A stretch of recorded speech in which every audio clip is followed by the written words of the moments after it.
Hello students, आज हम पढ़ेंगे chapter 4 that is acids, basis and salts. हम हमारे लाइफ में बहुत सारे इंग्रेडिएंट्स यूज करते हैं, जैसे कि विनेगर, शुगर, लेमन, इमली, टैमरिंड। तो अगर आपने इन इंग्रेडिएंट्स को टेस्ट करके देखा हो तो आप नोटिस करोगे कि ये जो भी सब्सटेंस है इनमें कुछ फ्लेवर होता है, कुछ सार होते हैं, किसी का बिटर टेस्ट होता है, कोई स्वीट होता है तो कोई सॉल्टी होता है। अब एसिड्स क्या होते हैं? फूड स्टफ्स जैसे कि lemon, tamarind, orange, tomato, curd और विनेगर। तो ये किस तरह के फूड होते हैं? ये होते हैं सार, इनका टेस्ट खट्टा होता है। तो ये जो सार टेस्ट है इनका, ये किस वजह से है? ये कुछ पर्टिकुलर केमिकल सब्सटेंस होता है इनके अंदर जिन्हें हम एसिड्स कहते हैं। तो जितने भी एसिड्स होते हैं अगर हम उनको अपने टंग पे रखें तो उनका टेस्ट सार होता है। अब जैसा कि हम देख रहे हैं लेमन में होता है सिट्रिक एसिड, ऑरेंजेस में भी सिट्रिक एसिड होता है, टैमरिंड, इमली, इसमें होता है टार्टरिक एसिड, कर्ड में होता है लैक्टिक एसिड और टमेटोज में होता है ऑक्सैलिक एसिड। तो ये जो एसिड इनके अंदर होते हैं उसकी वजह से इनका टेस्ट सार होता है। अब एसिड्स जो फूड में होते हैं वो सब कैसे होते हैं? वो नेचुरली उनके अंदर होते हैं और वो हम ले सकते हैं, खा सकते हैं क्योंकि वो सेफ होते हैं। बट कुछ आर्टिफिशियली एसिड्स भी होते हैं, आर्टिफिशियली बनाए हुए एसिड्स होते हैं, उनको हमें कभी भी टेस्ट नहीं करना चाहिए because they are harmful for our body. अब एसिड्स को अलग अलग तरीके से क्लासिफाई किया गया है, किसके बेसिस पे? Depending on the source and properties. सबसे पहले आते हैं ऑर्गेनिक एसिड्स। तो जितने भी नेचुरली अकरिंग एसिड्स हैं जो नेचर के द्वारा दिए गए हैं, they are known as organic acids. उन्हें ऑर्गेनिक इसलिए बोला जाता है बिकॉज वो लिविंग ऑर्गेनिजम्स के अंदर होते हैं और उन्हीं से निकाले जाते हैं। ऑर्गेनिक एसिड्स कार्बन के कंपाउंड्स होते हैं। तो जहां भी ऑर्गेनिक वर्ड आ जाता है that means carbon is present in it and it is extracted from living organisms. Citric acid, acetic acid, tartaric acid, lactic acid, ये सब कुछ एग्जाम्पल्स हैं ऑर्गेनिक एसिड के। Next category of acids are mineral acids. तो acids जो कि minerals से बनते हैं उन्हें कहा जाता है मिनरल एसिड्स। अब मिनरल एसिड्स के एग्जाम्पल है हाइड्रोक्लोरिक एसिड, सल्फ्यूरिक एसिड और नाइट्रिक एसिड। तो ये है मिनरल एसिड।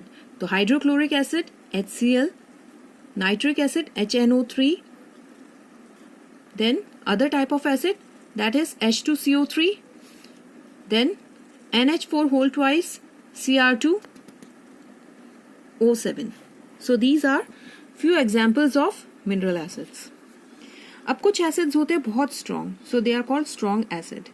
अब स्ट्रॉन्ग कैसे? कि वो बहुत रिएक्टिव होते हैं और एसिडिक नेचर एकदम फटाफट से बताते हैं। They show acidic nature very readily, so they are strong acids. Acids जैसे कि hydrochloric acid, sulphuric acid and nitric acid, ये स्ट्रॉन्ग एसिड्स होते हैं। कुछ एसिड्स होते हैं वीक एसिड। एसिड जो कि लेस रिएक्टिव होते हैं, जिनमें एसिडिक बिहेवियर कम होता है, उन्हें वीक एसिड कहा जाता है।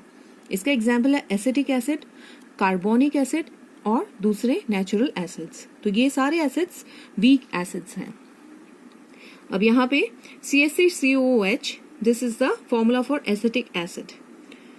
अब होते हैं concentrated acid and diluted acid. अब एसिड का जो सोल्यूशन होता है वो हमेशा किस में बनता है? वाटर में बनता है।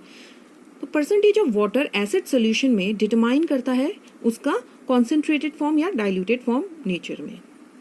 अब एसिड सोल्यूशन जिसमें पानी की मात्रा कम है that is known as concentrated acid, और जबकि कोई एसिड सोल्यूशन जिसमें पानी की मात्रा ज्यादा है that is a dilute acid. अब कॉन्सेंट्रेटेड एसिड जो होते हैं वो बहुत कोरोसिव होते हैं और उनको बहुत ध्यान से हमें हैंडल करना चाहिए। और कॉन्सेंट्रेटेड सोल्यूशन जो होते हैं मिनरल एसिड्स के, वो हमारे स्किन पे अगर टच हो जाए तो उससे सीवियर बर्न्स भी हो सकते हैं। और लैब में हम जो एसिड यूज करते हैं वो बहुत डाइल्यूट सॉल्यूशंस होता है एसिड्स का। अब हम पढ़ेंगे बेसिस क्या होते हैं। तो बेसिस इस तरह के केमिकल होते हैं जिनको अगर हम छुएं तो उनसे हमें सोपी फील आएगा, सोपी टच देंगे वो। तो बेसिस यूजुअली टेस्ट में बिटर होते हैं। Toothpaste, soaps, shampoo, baking soda, washing soda, ये सब कुछ एग्जाम्पल हैं बेसिस के। ये बिटर होते हैं टेस्ट में एंड दीज आर सोपी इन टच। अब हम यहाँ पे देख सकते हैं ये सोप है and this is the toothpaste. So these are few example of paste, इसमें बेसिस होते हैं। अब हम एक चुटकी भर बेकिंग सोडा लेंगे एंड उसको पानी में रब करेंगे तो हमें क्या फील होगा? Will feel it like soap. तो बेसिस को हम क्लासिफाई कर सकते हैं उनकी प्रॉपर्टीज के बेसिस पे। तो सबसे पहले है अल्कलाई।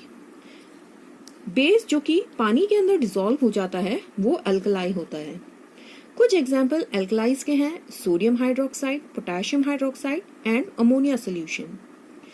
स्ट्रॉन्ग बेस, एक अल्कलाई जो कि बहुत ज्यादा रिएक्टिव और कोरोसिव होता है उसे कहते हैं a strong base.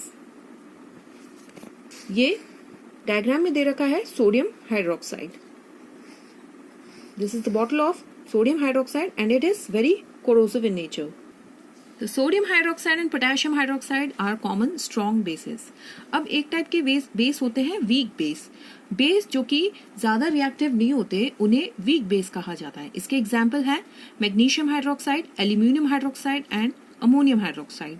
These are the examples of weak bases. फिर आते हैं कॉन्सेंट्रेटेड एंड डाइल्यूट एल्कलाई। एक एल्कलाई सॉल्यूशन जिसमें पानी का अमाउंट कम होता है उसे बोलते हैं कॉन्सेंट्रेटेड एल्कलाई, जबकि एक एल्कलाई सॉल्यूशन जिसमें पानी का परसेंटेज ज्यादा होता है that is a dilute alkali.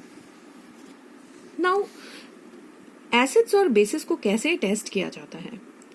तो हमें पता है कि एसिड्स और बेसिस का टेस्ट किस तरह का होता है, बट ये एक अच्छा तरीका नहीं है एसिड और बेस को डिटेक्ट करने का। So we should never test any chemical substance. तो हम कैसे डिटेक्ट करें कि कौन सी चीज एसिडिक है, कौन सी बेसिक है? तो अलग अलग केमिकल वेज हैं ये करने के। एक तरीका है यूज ऑफ एन इंडिकेटर।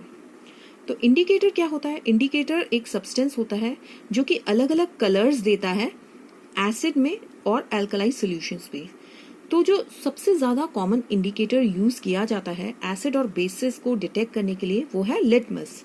तो लिटमस एक तरह का केमिकल सब्सटेंस होता है जो कि लाइकेंस उससे एक्सट्रैक्ट किया जाता है। सो लाइकेंस आपने प्रीवियस क्लासेस में पढ़ा होगा, that is a symbiotic relationship between an algae and a fungi. So it is used as a solution in water and it is coated on a paper. अगर इसको paper पे coat किया जाए तो that becomes a